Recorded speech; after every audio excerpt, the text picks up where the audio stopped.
Hello बच्चों, आज हम सोशल साइंस में क्लास 6 का चैप्टर पढ़ने जा रहे हैं। हिस्ट्री का chapter 1। The chapter name is what, where, how and when. बच्चों, आपने देखा पहले ही पेज में इतने सारे क्वेश्चन क्यों आ गए? क्योंकि अब हम इसमें देखेंगे कि पहले के जो लोग थे वो कहाँ रहते थे, कैसे रहते थे और किस टाइम की इसमें बात की जा रही है। व्हाट में हम देखेंगे बच्चों कि उस समय के लोग कैसा खाना खाते थे, वो फूड कैसे उगाते थे, कैसे कपड़े पहनते थे, कैसे घरों में रहते थे। बच्चों, एक कोटेशन है, those who don't study the past are condemned to repeat it. बच्चों, उन लोगों की बात की जा रही है जो अपनी इतिहास को नहीं पढ़ते हैं, वो भविष्य में भी उसी गलती को दोहराते हैं। इसीलिए हमें इतिहास पढ़ना ज़रूरी है। व्हाट क्वेश्चन से हमें ये पता चलता है कि हमें इतिहास पढ़ना क्यों ज़रूरी है, क्योंकि जो गलतियाँ पहले की जा चुकी हैं उन गलतियों को ना दोहराएं और भविष्य में आगे बढ़ें। वेयर प्रश्न से अब हम देखते हैं कि वेयर हमें क्या इंडिकेट कर रहा है। वेयर में हम पढ़ेंगे हंटर, जो पहले के जो लोग थे, जो एंशियंट जो ह्यूमन था उसको क्या काम करता था, हंटिंग का काम करता था, फूड गैदरिंग का काम करता था, एनिमल रेयरिंग का काम करता था और ट्रैवलिंग का काम करता था। ट्रैवल करता था एक जगह से दूसरी जगह पर, वॉर्स करता था, किंगडम्स। और हमने उस टाइम पे कौन कौन से किंगडम्स हुए ये देखा, क्योंकि बेटा history is studied geographically and geography is studied historically. क्योंकि हिस्ट्री को हम किसके नज़रिए से देखते हैं, ज्योग्राफी के नज़रिए से देखते हैं, और ज्योग्राफी को हम किसके नज़रिए से पढ़ते हैं, हिस्ट्री के नज़रिए से पढ़ते हैं। जैसे कि अगर किसी जगह की मिट्टी थोड़ी नम है तो ज्योग्राफिकली उसके आसपास कोई ना कोई नदी या जल स्रोत जरूर है। इस तरीके से हम उसकी ज्योग्राफिकल कंडीशन को देखते हैं।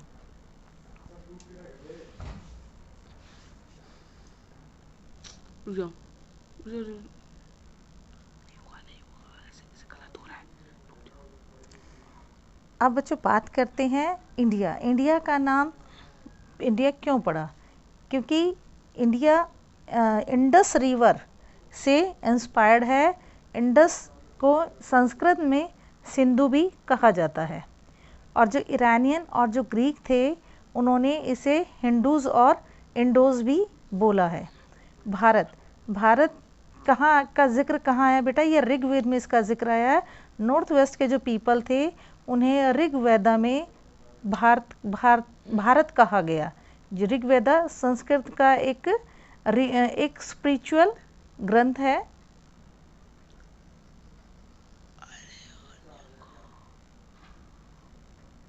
Different life. इतिहास में हम देखते हैं कि हर वर्ग की एक अपनी लाइफस्टाइल थी, अपना जीने का तरीका था। इसमें राजाओं की जो ज़िंदगी थी वो युद्धों से घिरी हुई थी। उनका कार्य राजकाज को देखना था और राज्य विस्तार करना था। नगर में को नियोजित करने के लिए उन्होंने कई कमेटियां भी बनाई हुई थी। और इसी तरह रानियों की स्थिति, रानियों का जो जीवन है वो अलग था। राज्य विस्तार की नीति के लिए दूसरे राज्यों से संधियां की जाती थी और उसमें वैवाहिक संधि भी शामिल होती थी। मर्चेंट्स होते थे व्यापारी। बच्चों वो व्यापारी जो एक जगह से दूसरी जगह व्यापार के सिलसिले में जाते थे और एक से दूसरे कल्चर को वो देखते थे। ट्रेडर्स इसी तरीके से बच्चों थे। ट्रेडर्स का काम क्या था? ट्रेड करना था। और बेटा ऐसा माना जाता है कि उस समय की जो शहर थे वो किस पर डिपेंडेंट थे? गांव पर। अंडमान जैसी जगह पे सब लोग क्या करते थे? सेल्फ डिपेंडेंट थे। वो अपने खुद के खाने का इंतज़ाम करते थे। और जो सिटीज़ थी, वो सिटी के जो लोग थे वो फूड सप्लाई के लिए किस पर डिपेंडेंट थे बच्चों? गांव पर। और हिस्ट्री क्या है बच्चों? History is the study of past. History past का एक अध्ययन है जो कि which records the event of the earlier times. जो कि रिकॉर्ड्स पर और इवेंट्स पर आधारित है जो कि पुराने समय के थे। The study of history enable to us, जो हिस्ट्री की स्टडी है वो हमारे लिए वैसे तो बहुत मुश्किल है, लेकिन इससे हमें क्या पता चलता है कि जो डिफरेंट कल्चर थे, डिफरेंट लोग थे, वो संसार में अलग अलग जगह कैसे रहते थे, इस बात की जानकारी हमें हिस्ट्री से ही मिलती है। जो अर्लियर पीपल थे बेटा, वो कहाँ रहते थे? नदी के किनारे रहते थे। क्यों रहते थे? क्योंकि आजकल के जो समय में हमें अगर पानी की अगर पानी की ज़रूरत है तो हम घर में बोरवेल लगवा लेते हैं या हमारे घरों तक नल की सप्लाई आती है। तो आज हमारे पास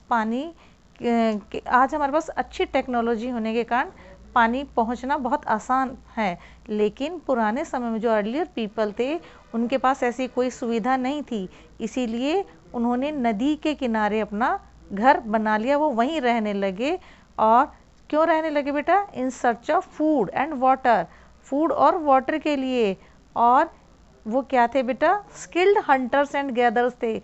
हंटर्स मतलब शिकारी और गैदर्स मतलब फूड कलेक्ट करने वाले। वो हंटिंग करने के लिए उन्हें फॉरेस्ट में जाना पड़ता था, गैदरिंग करने के लिए उन्हें फॉरेस्ट में जाना पड़ता था। और वो स्किलफुल थे क्योंकि उन्हें इस चीज़ की जानकारी थी कि कौन सा फल या कौन सा जानवर उनके लिए यूज़फुल होगा। सोर्सेज, अब बच्चों बात करते हैं उस एंशिएंट टाइम के जो सोर्सेज हमें मिले हैं, वो कौन कौन से सोर्सेज हैं जिन्हें हमें पता चलता है कि वहाँ की दिनचर्या कैसी थी, लोगों का जीवन कैसा था। Term is usually used by historian. ये जो सोर्सेज वर्ड है, ये ज़्यादातर टर्म किसके द्वारा यूज़ की जाती है बच्चों? हिस्टोरियन के द्वारा यूज़ की जाती है। और refer to different type of evidence, और इसमें बहुत सारे एविडेंस आते हैं। और जो ये एविडेंस हैं ये कहाँ से लिए गए हैं? इसमें से लिए गए कौन कौन से हैं? ये मैन्यूस्क्रिप्ट्स हैं बच्चों, इंस्क्रिप्शंस हैं, कॉइन्स हैं एंड आर्कियोलॉजी है। अब बच्चों बात करते हैं कुछ सोर्सेज की जो कि बेस्ड हैं किस पर? ग्रेन पर, फूड ग्रेन पर। लेकिन ये फूड ग्रेन पहली बार कहाँ उगाए गए उसके बारे में अब हम जानते हैं। वीट एंड बार्ले, जो वीट और बार्ले है वो सबसे पहले कहाँ उगाए गए बच्चों? The Sulaiman and Kirthar hills. ये किरथार हिल्स पर वीट और बार्ले के एविडेंस मिले हैं। और राइस के बच्चों राइस को सबसे पहले कहाँ उगाया गया, किस एरिया में उगाया गया, उसके बारे में गारो हिल्स एंड विंध्या रेंज का नाम आता है बच्चों। और जो अर्लियर सिटी थी वो ज़्यादातर किसके किनारे बसी बच्चों? रिवर्स के किनारे। और सबसे पहली जो सिटी जो मिली है हमें, फ्लोरिश सिटी जो मिली है, वो इंडस वैली सिविलाइजेशन की मिली है, जिसका टाइम है 4700 ईयर्स एगो।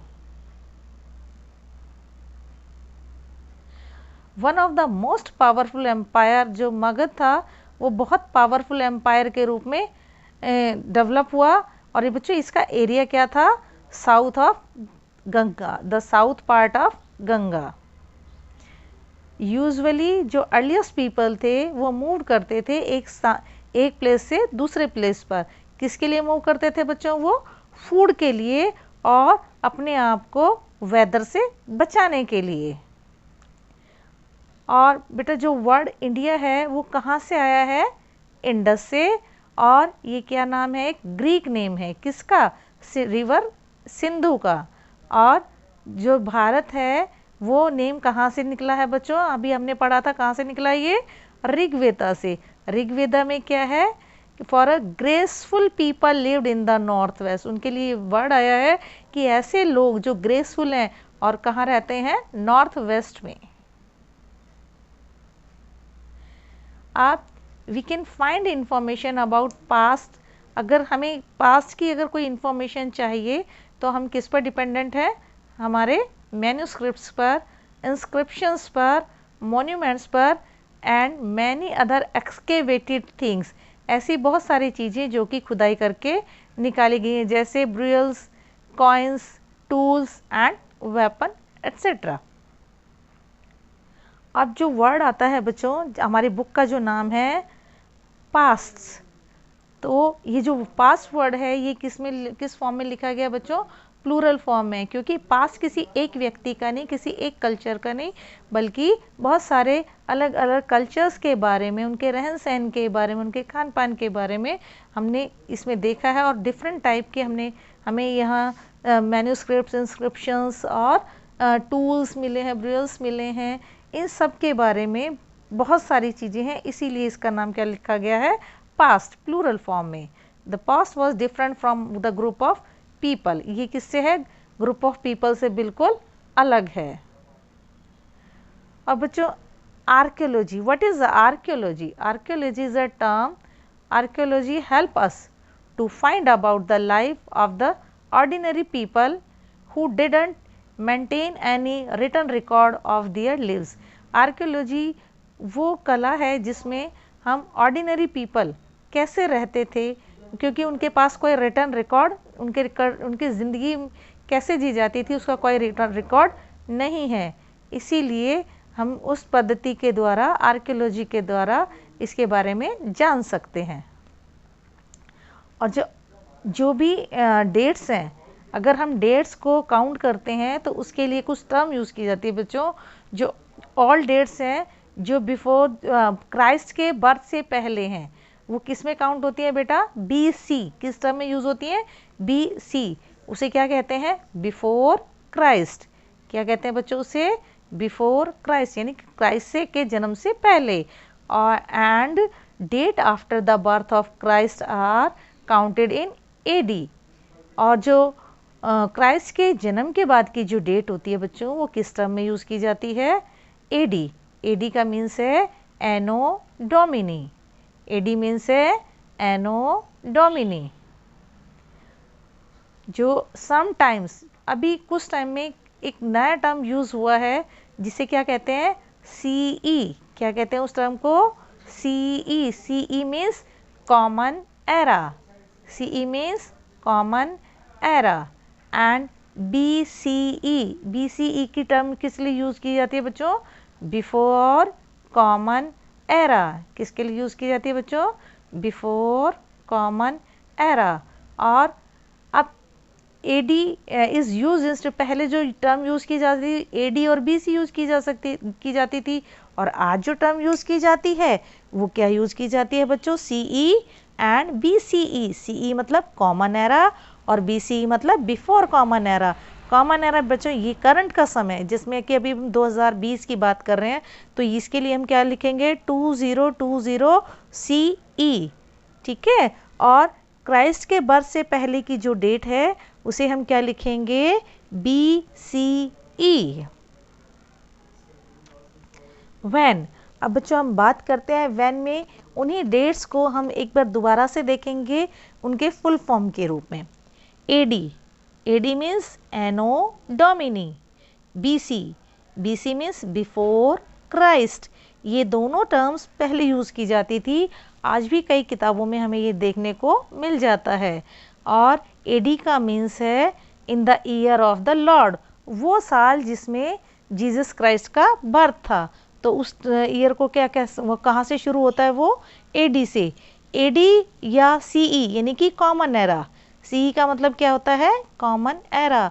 BC और BCE before common era. Before common era बच्चों, इसी में ही एक और टर्म यूज़ की जाती है BP, बिफोर प्रेजेंट।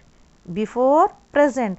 एक बार आप इन्हीं जो डेफिनेशंस हैं इनकी फुल फॉर्म ज़रूर देख लीजिएगा। आर्कियोलॉजी, आर्कियोलॉजी क्या है बच्चों? The study of the cultures of the past. इसके लिए कौन कौन सी चीज़ें हैं? ऐसी चीज़ें जो कि पास्ट में ही बनी और उसी समय यूज़ की गई। ठीक है। और एक्सप्लोर, किसके द्वारा ये एक्सप्लोर की गई? खोज किसके द्वारा की जाती है? आर्कियोलॉजिस्ट्स। किसके द्वारा की जाती है? आर्कियोलॉजिस्ट। और आर्कियोलॉजिस्ट किस तरीके से वो करते हैं? एक्सकेवेट। किसके द्वारा बच्चों? एक्सकेवेट। एक्सकेवेट कहते हैं खुदाई करके पुरानी चीज़ों को ध्यान से निकालना और उसको स्टडी करना। और उसके लिए क्या क्या चीज़ें आती हैं बच्चों, कौन कौन सी चीज़ें हैं जिनकी वो स्टडी करते हैं, वो है bones of animals and to find what people ate. क्या क्या मिलता है उसमें, एनिमल्स की बोन मिलती है ये, और इससे ये पता चलता है कि उस टाइम के जो लोग हैं वो क्या खाते थे। आर्कियोलॉजिस्ट, आर्कियोलॉजिस्ट किसके लिए आता है बच्चों, people who study the remains of buildings and objects made and used in the past. ऐसे लोग जो कि स्टडी करते हैं बची हुई बिल्डिंग्स की और उन ऑब्जेक्ट्स की जो कि पास्ट में बने थे, प्राचीन काल में बने थे। एक्सकेवेशन, एक्सकेवेशन बच्चों हमने पढ़ा था, एक्सकेवेट तो उसी से ही बना है excavation. Excavation is the process of digging under the surface of the earth in order to find old objects। यानी कि पुराने सामान को निकालने के लिए की गई खुदाई की जो प्रोसेस होती है उसे क्या कहते हैं हम, एक्सकेवेशन।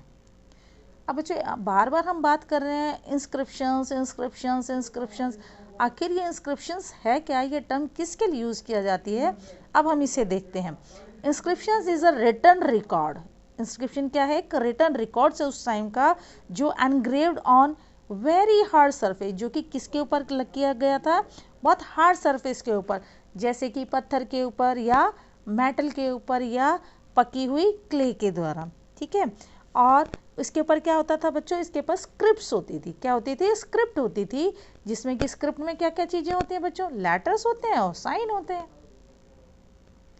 अब बात आती है मैन्यूस्क्रिप्शंस की। मैन्यूस्क्रिप्शंस बहुत सारी मिली हैं। मैन्यूस्क्रिप्ट्स में क्या है, एक वो बुक के फॉर्म में है। किसके फॉर्म में है, बुक के फॉर्म में है, जो कि लॉन्ग ईयर्स अगो पहले लिखी गई थी। किसके द्वारा, बाय हैंड और पाम लीव्स, हाथों के द्वारा पाम लीव्स पर, और बार्क ऑफ द ट्री, और जो पेड़ों की छाल है उस पर लिखी गई थी। जो पाम लीफ मैन्यूस्क्रिप्ट्स हैं वो इंक से लिखी गई थी। किससे लिखी गई थी बच्चों, इंक से लिखी गई थी, और वो rectangular cut and curved palm leaves की जो शीट्स थी उसके ऊपर लिखी गई थी। और जो बहुत सारी जो शीट्स हैं, ठीक है, उनके बीच में क्या किया जाता था, होल किया जाता था, और एक रस्सी से उसको क्या किया जाता था बच्चों, एक रस्सी से उसे बांधकर एक बुक का रूप दिया जाता था, ठीक है। और ये किस किस भाषा में होती थी बच्चों, ये संस्कृत, प्राकृत और मोस्टली तमिल में ये मैन्यूस्क्रिप्ट्स मिलती हैं। और बच्चों हमने अभी एक टर्म पढ़ी थी, स्किल्ड एंड गैदरर्स। जो स्किल्ड एंड गैदरर्स हैं वो कौन होते थे, वो लोग होते थे जो अपने फूड को इकट्ठा करते थे। और उन्हें स्किलफुल क्यों माना गया है, क्योंकि उन्हें इस चीज़ की जानकारी रखनी पड़ती थी कि कौन सा फल उनके लिए उनकी सेहत के लिए सही है या कौन सा फल जहरीला है। और ट्रिब्यूटरीज, ट्रिब्यूटरीज किसे कहते हैं बच्चों, जो स्मॉल रिवर्स होती हैं जो कि आकर किस में मिल जाती हैं, लार्ज रिवर में मिल जाती हैं। आप बच्चों बात करते हैं किंगडम की। किंगडम एक ऐसा एरिया कहलाता है जो कि एक पर्टिकुलर पर्सन के द्वारा रूल किया जाता है, जिस पर शासन किया जाता है किसी राजा के द्वारा। और कार्विंग क्या होता है बच्चों, एक ये पैटर्न है और किसके द्वारा बनाया जाता है, कटिंग करके बनाया जाता है, और मटेरियल को या मेटल पर या फिर वुड के द्वारा या स्टोन के द्वारा एक्स्ट्रा मेटल निकालकर कोई ना कोई आकृति उसमें बनाई जाती है। जैसे फूल बनाने के लिए या किसी का फिगर बनाने के लिए या किसी चीज़ को कोई अक्षर या कोई आकृति बनाने के लिए कर्विंग की जाती है। अब डेसिफियरमेंट बच्चों क्या है, डेसिफियरमेंट है स्पष्टीकरण। It is a process through which archaeologist and historian, अब ये क्या एक प्रोसेस है जिसके द्वारा आर्कियोलॉजिस्ट और हिस्टोरियंस क्या करते हैं, लर्न करते हैं या रीड करते हैं या समझते हैं कि किसी को जो अननोन स्क्रिप्ट्स और लैंग्वेजेस होती हैं उनको समझने का वो प्रयास करते हैं इसमें। और बच्चों आजकल एक वर्ड आप आजकल भी एक आप वर्ड सुन रहे हैं वो है आर्टिफैक्ट्स। कि आर्टिफैक्ट्स क्या है, artifacts such as a tool, क्या है ये एक टूल्स है जिसमें क्या आता है, टूल्स हैं, वेपन्स हैं, पॉटरी है, स्मॉल स्कल्पचर्स हैं, टॉयज़ हैं, कॉइन्स हैं, ज्वेलरी हैं, जो कि बनी हुई हैं किसके द्वारा, उस टाइम के मनुष्यों के द्वारा बनाई गई और यूज़ की गई हैं, उसे क्या कहते हैं हम, आर्ट इफेक्ट्स। अब बच्चों प्राकृत, एक language, Prakrit is a name of language, a language read and written by ordinary people. आज अच्छा बच्चों, आजकल जो लोगों की ऑर्डिनरी लैंग्वेज है वो कौन सी है, जो कि वो अपने घर में बोलते हैं। जैसे गुजरात का है तो वो गुजराती लैंग्वेज बोल रहा है, गुजराती में भी अलग अलग टाइप की है। ऐसे ही कोई राजस्थान का रहने वाला है तो वो भी अपने आसपास घर में जो लोकल लैंग्वेज बोलते हैं वो just like that. Monuments, monuments किसे कहते हैं बेटा, ये बिल्डिंग्स को कहते हैं जो कि किसी स्पेशल पर्पस के लिए बनाई जाती है, उसे क्या कहा जाता है, मॉन्यूमेंट्स। जैसे राष्ट्रपति भवन, वो क्या है, एक मॉन्यूमेंट्स है। अब ट्रैवलिंग, बच्चों ट्रैवलिंग किसे कहते हैं, journey along move from place to place, journey along move from place to place, एक जगह से दूसरी जगह पर जाना ट्रैवलिंग कहलाता है। ठीक है, अब बच्चों बात करते हैं कुछ डेडलाइन की जो कि आपके लिए जानना ज़रूरी है कि एग्रीकल्चर, हमने पढ़ा एग्रीकल्चर कब से शुरू हुई थी, बिगनिंग ऑफ एग्रीकल्चर का जो टाइमिंग है वो 8000 ईयर्स अगो, 8000 ईयर्स अगो है। बेटा अभी हमने थोड़ी देर पहले पढ़ा था बार्ले और वीट के बारे में। बार्ले और वीट हमें सबसे पहले कहाँ से मिला था, करथार हिल से मिला था, सुलेमान एंड करथार हिल से मिला था। ठीक है, और इसके बाद राइस का पढ़ा था, राइस हमें कहाँ से मिला था, राइस हमें मिला था विंध्या हिल और गारो हिल से। ठीक है, और जो फर्स्ट सिटी है बच्चों, जो फर्स्ट सिटी जो सिविलाइज जो सिटी थी वो कौन सी थी, इंडस वैली सिविलाइजेशन वाली, तो उसका टाइम ईयर कितना है बच्चों, 4700 ईयर्स अगो। और थर्ड पॉइंट है इसमें, cities in Ganga valley, Ganga valley में जो सिटीज़ डेवलप हुई थी जैसे कि मगधा किंगडम, वो कितने साल पहले था बच्चों, 2500 ईयर्स एगो। और फोर्थ पॉइंट है, जो प्रेजेंट टाइम है उसे हम किस में काउंट करेंगे बेटा, एडी या सीई। अभी जैसे हमारा चल रहा है, अभी मैंने इसमें जो लिखा है वो 2000 एडी या सीई लिखा है, और अभी प्रेजेंट का जो टाइम है वो कितना है, 2020 एडी या सीई, उसके लिए हम टर्म यूज़ करते हैं। अब जो बात आती है इंस्क्रिप्शंस और मैन्यूस्क्रिप्ट्स की, मैन्यूस्क्रिप्ट्स आपने देखा, मैन्यूस्क्रिप्ट्स क्या होती हैं बच्चों, ये एक बुक्स होती हैं जो कि हाथ से लिखी जाती हैं और पाम लीव्स को कर्व्ड करके इसे बनाया जाता है और बीच में एक होल किया जाता है और इसके में स्ट्रिंग से इसे क्या किया जाता है, एक बुक का शेप दिया जाता है। These are hand written old books, ये हैंड रिटन ओल्ड बुक्स है और दैट गिव्स अकाउंट्स, इससे हमें जानकारियाँ मिलती हैं। और सेकंड है इसमें ही, these are written on the leaves and bark of the trees, ये लीव्स पर लिखी जाती हैं और बार्क ऑफ द ट्री पर लिखी जाती हैं। इंस्क्रिप्शन, बेटा अब इंस्क्रिप्शन की बात करते हैं। Inscriptions are engraved form of writing, ये भी किसका फॉर्म है, ये राइटिंग का फॉर्म है, लेकिन इसके लिए बहुत सारे पर्पस होते थे, जैसे लोगों को किसी व्यक्ति के बारे में कोई जानकारी देना या उस व्यक्ति के बारे में किसी भी जानकारी को परमानेंट रखने के लिए ये किस पर लिखे जाते थे, हार्ड सर्फेस पर। ठीक है, these written on hard surface, ये किसी हार्ड सर्फेस पर लिखे जाते थे जैसा कि स्टोन पर, पिलर्स पर, रॉक्स पर। ठीक है, अब आर्कियोलॉजिस्ट ने बहुत सारी चीज़ें मिली हैं आर्कियोलॉजिस्ट को खुदाई के दौरान। अब उन चीज़ों के नाम अगर हम देखें तो शुरू करते हैं। देखें बेटा, इसमें है, पहला तो है कॉइन्स, कॉइन्स जिसे कि हम सिक्के बोलते हैं ना। मॉन्यूमेंट्स, मॉन्यूमेंट्स यानी इमारतें वगैरह। एनिमल बोन्स, जानवरों की जो हड्डियाँ हैं। Inscriptions, addicts, old buildings and cave paintings, tools, weapons, pottery, jewellery and manuscripts. अब इन्हीं ऑब्जेक्ट्स में से कुछ ऑब्जेक्ट्स ऐसे हैं बच्चों जो कि मेड ऑन स्टोन्स यानी कि पत्थर से बने हैं, जैसा कि tools, inscriptions, weapons, old buildings, monuments and addicts.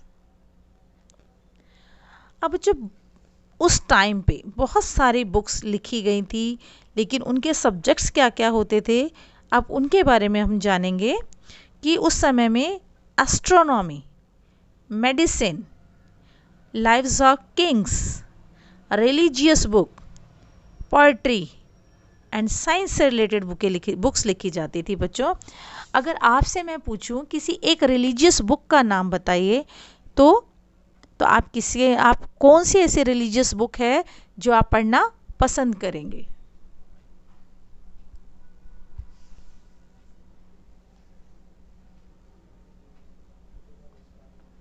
Thank you बच्चों, हैव अ नाइस डे।